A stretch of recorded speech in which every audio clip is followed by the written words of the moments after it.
E aí galerinha, tudo bem com vocês? Aqui é o professor Danilo de História. Hoje nós vamos corrigir o capítulo Consequências da Primeira Guerra Mundial.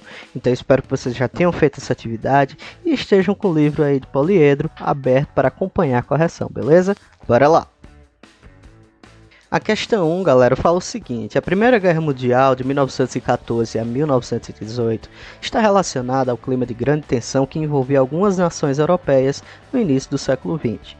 Vários conflitos ligados a rivalidades, disputas e ressentimentos afetaram as relações entre diversos povos e governos. Essas divergências geraram um clima belicoso sem precedentes que culminou no maior confronto armado até então envolvendo as maiores potências mundiais da época. Sobre a Primeira Guerra Mundial, assinale o que for correto.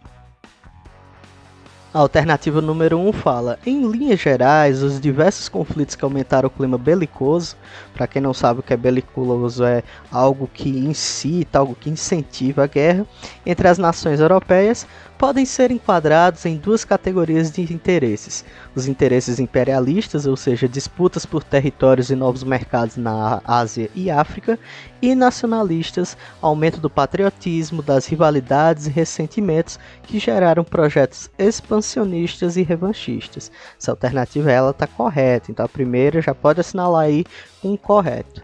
2. O assassinato do arquiduque Francisco Ferdinando, herdeiro do trono austro-húngaro, e de sua esposa na cidade de Sarajevo, na Bósnia, em julho de 1914, é considerado o estopim da Primeira Guerra Mundial. Com esse fato, a Áustria-Hungria declarou guerra à Sérvia e, em função da política de alianças, muitas outras nações acabaram entrando também no conflito. Essa alternativa 2 também está corretíssima. Os grandes acontecimentos que levaram à Primeira Guerra Mundial, nós temos sim o imperialismo, a corrida neocolonial, mas o que explodiu, o que detonou esse barril de pólvora foi o assassinato do arquiduque Francisco Ferdinando. Alternativa 4. A economia dos países em conflito foi direcionada para aumentar a produção dos produtos necessários à população civil. É erradíssimo. Isso daí está indo contra o conceito de guerra total, total war. Durante a Primeira Guerra e durante a Segunda Guerra, as economias dos países envolvidos acabaram se entrelaçando com os interesses da própria guerra. Então, a população civil e os produtos que eram destinados a essa população acabaram sendo marginalizados, deixados de lado, e toda a indústria, toda a produção desses países voltaram-se para a produção de insumos e de armas e de tecnologia de guerra. Então essa 4 ela está incorreta. 8. Com o fim da guerra, a Conferência de Paz em Versalhes, em 1919, determinou que a Alemanha era a principal responsável pelo conflito e que deveria sofrer as mais duras imposições, entre elas devolver a região da Alsácia-Lorena à França, pagar uma enorme indenização em dinheiro aos países vencedores e reduzir o poderio militar de seus exércitos. Essa daí está corretíssima, pessoal. Essa número 8 está falando do Tratado de Versalhes, que vai ser lá o ponto final da Primeira Guerra Mundial e, por mais engraçado que possa parecer, foi o primeiro passo em direção à Segunda Guerra Mundial. Então temos aí a 1, a 2 e a 8 por enquanto corretas. E a 16, a Primeira Guerra Mundial e o envolvimento de muitos países da Europa no conflito inviabilizaram as exportações de produtos agrícolas e industriais dos Estados Unidos para aquele continente. Não, vimos que os Estados Unidos se beneficiou muito durante essa janela aí dos 2 primeiros anos da Primeira Guerra Mundial, enviando produtos agrícolas, insumos, alimentos, produtos industrializados. Foi literalmente um momento que enriqueceu os Estados Unidos durante a Primeira Guerra. Então a 16 ela está incorreta, tendo aí a soma 1 mais 2 mais 8, o total de 11 pontos marcados. Questão 2. Até a Primeira Guerra Mundial, a Europa era o centro cultural e econômico do mundo. Após a guerra, o eixo econômico mundial passou para os Estados Unidos, que despontaram como uma potência econômica e militar. Essa mudança pode ser atribuída ao fato de que, letra A, os Estados Unidos só entraram na guerra após a saída da Rússia, em 1917, ajudaram a definir a vitória e saíram como uma economia fortalecida e poucas perdas militares. É o que eu falei na questão anterior. Essa alternativa A está bem clara e correta, pessoal. Os Estados Unidos, ele teve um delay, teve um atraso para entrar na Primeira Guerra, porque até então não defendia os interesses em si do país ao longo do conflito. A partir do momento que ele se viu mergulhado nos conflitos políticos com a Alemanha e com o México, a Primeira Guerra Mundial acabou englobando também os Estados Unidos, que acabou pegando tropas adversárias cansadas, abatidas, fragilizadas por quase 3 anos de conflitos consecutivos. Então os Estados Unidos não teve tantas dificuldades assim para participar desse conflito.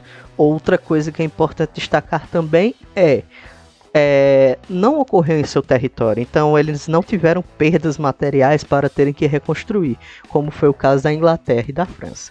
Então nessa questão 2, a letra A está correta. Questão 3. 100 anos após o seu início, a Grande Guerra ainda se apresenta como um desafio para os historiadores que procuram entender a dimensão do conflito. Duas grandes alianças político-militares se enfrentaram e pelo seu poder destrutivo, é comum que 1914 e 1918 seja mencionado como o fim de uma era. Sobre a Primeira Guerra Mundial, faça o que se pede. Letra A. Explica uma razão que levou à formação de uma das alianças que se enfrentaram no conflito. Pessoal, quando a gente vai falar, por exemplo, sobre a Tríplice Aliança, ou seja, as potências centrais, como o Império Alemão, o Império Austro-Húngaro e o Império Turco-Otomano, e depois parte da Bulgária, teve como motivações o simples sentimento nacionalista, principalmente ali após a unificação da Alemanha, a disputa territorial dentro do continente europeu, ali com os novos países que vinham se formando dentro dos Balcãs, e também pela concorrência e pela busca de novos domínios neocoloniais lá na África e na Ásia. Essas mesmas razões motivaram também a Tríplice Entente, os aliados, mas com os interesses invertidos. Era defender suas fronteiras dentro da Europa e defender suas fronteiras no mundo neocolonial, que estavam sendo ameaçadas pela Tríplice Aliança. E a letra B fala: cite 2 mudanças ocorridas no cenário social e político do pós-guerra. Galera, 2 grandes mudanças que podem ser faladas é o seguinte: aquele mapinha que a gente trouxe lá na aula passada, que mostra a redefinição de todas as fronteiras políticas dentro da Europa. Basicamente, todos os países envolvidos tiveram algum tipo de alteração das suas fronteiras. Basicamente, os grandes 4 impérios europeus que existiam naquele momento foram abaixo, como era o Império Otomano, o Austro-Húngaro, o Alemão e o Império Russo. Todos os 4 deixaram de existir simplesmente depois da Segunda Guerra. Houve uma crise política dentro da Rússia, que mais tarde nós vamos trabalhar como a chamada Revolução Russa de 1919, e leva em consideração também o apogeu agora da economia norte-americana em relação ao cenário mundial, que ela se colocava não só como potência econômica, mas também agora como potência militar do mundo em relação ao que era a superioridade inglesa e de outros países da Europa. Questão 4. Leia alguns dos artigos do Tratado de Versalhes. Artigo 45. A Alemanha cede à França propriedade absoluta com direitos exclusivos de exploração, desimpedidos e livres de todas as dívidas e despesas de qualquer tipo, as minas de carvão situadas na bacia do rio Saar. Artigo 119. A Alemanha renuncia em favor do principal aliado e das potências associadas todos os seus direitos e títulos sobre as possessões de ultramar. Artigo 198. As forças armadas da Alemanha não devem incluir qualquer forças militares ou navais. E artigo 232. Os governos aliados e associados exigem a Alemanha promete que fará compensações por todos os danos causados à população civil das potências aliadas e associadas e a sua propriedade durante o período de beligerância de cada um.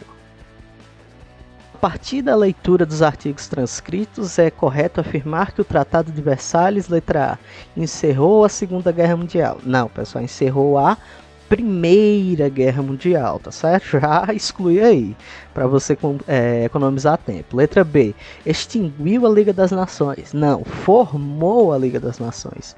Letra C, estimulou a competição econômica e colonial entre os países europeus, resultando na Primeira Guerra Mundial. Não, ela pôs fim à Primeira Guerra, ela não deu início. Letra D, permitiu que as potências aliadas dividissem a Alemanha no fim da Segunda Guerra. Também não, pessoal. O Tratado de Versalhes ele vai impor severas condições à Alemanha como uma grande perdedora do conflito e não teve nenhum tipo de divisão da Alemanha na Primeira Guerra. Na Segunda Guerra sim, tá certo? E letra E, impôs duras sanções à Alemanha, correto, no final da Primeira Guerra Mundial, correto, fazendo ressurgir um nacionalismo exacerbado e reorganizando as forças políticas do país, correto. Que no caso aí o que ele quer dizer é a ascensão, o surgimento e a ascensão do nazismo ao longo da década de 30. Então a letra correta dessa questão seria a letra E. Questão 5. Leia o texto sobre a economia europeia durante a Primeira Guerra. A economia de guerra foi a que mais transformou os hábitos individualistas e que colocou em xeque mais completo as concepções tradicionais. O mecanismo delicado e complicado da produção e das trocas foi bruscamente desconjuntado. Cada governo teve de improvisar medidas revolucionárias, de assumir a direção da economia nacional, de substituir a iniciativa privada pela estatal e submetê-la à sua autoridade a fim de alimentar os exércitos com efetivos e equipamentos, bem como garantir a subsistência da nação. Então, a partir do texto, a letra A fala: o texto afirma que, com a Primeira Guerra, ideias tradicionais foram postas em xeque. A que concepção o texto se refere? Pessoal, aí a concepção econômica do liberalismo, onde o Estado ele não participa da economia, ele não interfere na economia. Com a entrada da Primeira Guerra Mundial, os estados envolvidos tiveram que ter uma postura estatal, investindo seu próprio dinheiro na economia, a fim de produzir suprimentos necessários e preparar a nação para o que seria a Primeira Guerra. Letra B. Como foi organizada a economia de guerra? Pessoal, a economia de guerra foi organizada naquele conceito de total war, ou seja, guerra total. Todos os setores econômicos acabaram sendo mobilizados para, de alguma forma, contribuir para a participação do país no conflito. Então, para manter os exércitos abastecidos, para manter a subsistência da população civil, os governos literalmente tiveram que interferir na economia, controlando ela e todos os seus aspectos. E a letra C fala: pesquise o que seria um cartão de racionamento e relacione com o texto apresentado. Para quem pesquisou aí o que seria um cartão de racionamento ou teve acesso a algum filme que falava sobre uma distopia militar, vai entender que o cartão de racionamento é um cartão que marca quanto um indivíduo pode consumir durante determinado período. Então, digamos que o Brasil estivesse de guerra e a disponibilidade de alimento no país estivesse mínima. Então, o Estado iria começar a distribuir cartões de racionamento para a sua população, e a população, sempre que possível, dentro do período estipulado, poderia ir em algum posto de comando do Estado para retirar o seu alimento. Então, na prática, esse tipo de medida é muito utilizado em situações de guerra, já que toda a produção acaba sendo destinada a sustentar as tropas e o que sobra às populações civis é literalmente o mínimo, como o que aconteceu lá na Alemanha durante a Primeira Guerra, onde a sua população estava à beira de morrer de fome. Questão 6. Observe a imagem e leia os dois textos a seguir. A imagem aí mostra a artilharia de campo australiana, ou seja, que naquela época era colônia lá e fazia parte do Reino Unido da Inglaterra. Já o texto 1 fala: outro motivo, porém, era a nova impessoalidade da guerra, que tornava o matar e o estropiar uma consequência remota de apertar um botão ou virar uma alavanca. A tecnologia tornava suas vítimas invisíveis. Diante dos canhões permanentemente fixos na frente ocidental, estavam não homens, mas estatísticas. Lá embaixo dos bombardeios aéreos estavam não as pessoas que iam ser queimadas e evisceradas, mas somente alvos. E o texto 2, desde o último quartel do século XIX, credos antiliberais e antidemocráticos vinham ganhando terreno. Na esteira da Grande Guerra, eles difundiram-se rapidamente por meio de um evangelho da violência, mais visível no movimento fascista, porém comum a muitos membros do que um historiador chamaria de geração de 1914. Criados na guerra, ideólogos extremistas preferiam a violência à razão, a ação, a retórica. Diante do texto, a questão propõe aí duas alternativas. A letra A. Com o desenvolvimento da tecnologia armamentista no contexto da Primeira Guerra, o ato de matar e a morte de pessoas passaram a ser vistos de outra forma. Comente. Pessoal, essas novas tecnologias fizeram com que o poder de violência, o poder de morte das pessoas aumentasse abruptamente. Você literalmente, através de um panzer, de um tanque ou de um avião, podia soltar uma bomba e eliminar a vida de dezenas de pessoas em um instante, sem que você nem precisasse olhar nos olhos dessas pessoas. Então, na prática, essas novas tecnologias fizeram com que os soldados não tivessem mais uma relação pessoal com o ato de matar, pois já não estavam frente a frente com o inimigo de fato. Tal fator fez com que a morte de milhares de pessoas se transformasse em meras estatísticas de guerra.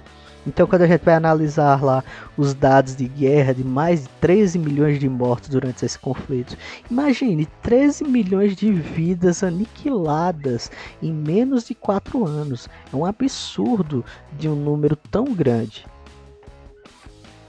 Já a letra B explica a característica da geração de 1914 apontada nos textos. Pessoal, essa geração de 1914 foi formada literalmente por homens que viveram a crueldade da Grande Guerra Mundial.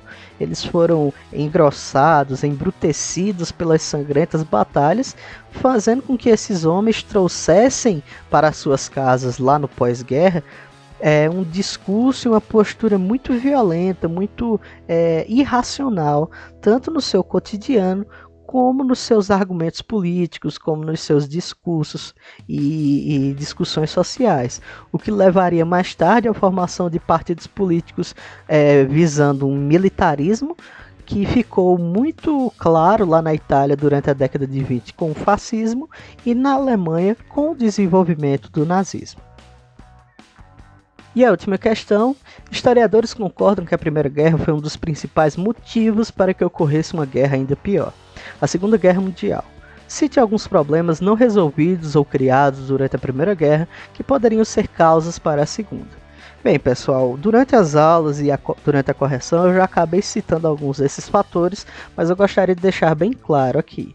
A primeira delas seria a rivalidade entre a França e a Alemanha lá pela disputa da região da Alsácia e Lorena. Outra coisa é que a Alemanha nunca teve colônias, nem a Itália acabou recebendo algum tipo de retribuição pela sua participação durante a Primeira Guerra Mundial. Além disso, a geração de 1914, como a gente viu na questão passada, criou um discurso de grande violência, militarização e revanchismo, além do que, durante os anos de 1917 e 19, houve lá na Rússia a queda do Império Russo e a ascensão de um governo socialista, o que motivou também outra preocupação, a formação de outro barril de pólvora dentro da Europa. Além disso, nós temos que falar do Tratado de Versalhes e de outros tratados como o de Sartres, que acabaram sendo excessivamente punitivos com os perdedores. No caso da Alemanha, o Tratado de Versalhes vai ser diretamente ligado ao nascimento do nazismo e à Segunda Guerra Mundial. E por último, algo que também prejudicou o discurso e o diálogo diplomático lá nas décadas de 20 e 30 foi a não participação da Alemanha, da Rússia e dos Estados Unidos na Liga das Nações, o que dificultou bastante o chegar a um consentimento político, dialógico, que permitisse o não desenvolvimento da Segunda Guerra Mundial, beleza? Então é isso, pessoal, espero que vocês tenham gostado da videoaula de hoje. Não deixem de curtir o vídeo, de comentar qualquer dúvida que tenha ficado. E para a próxima videoaula eu quero que vocês façam a leitura do capítulo 7, beleza? Desejo a todos uma ótima semana e até mais.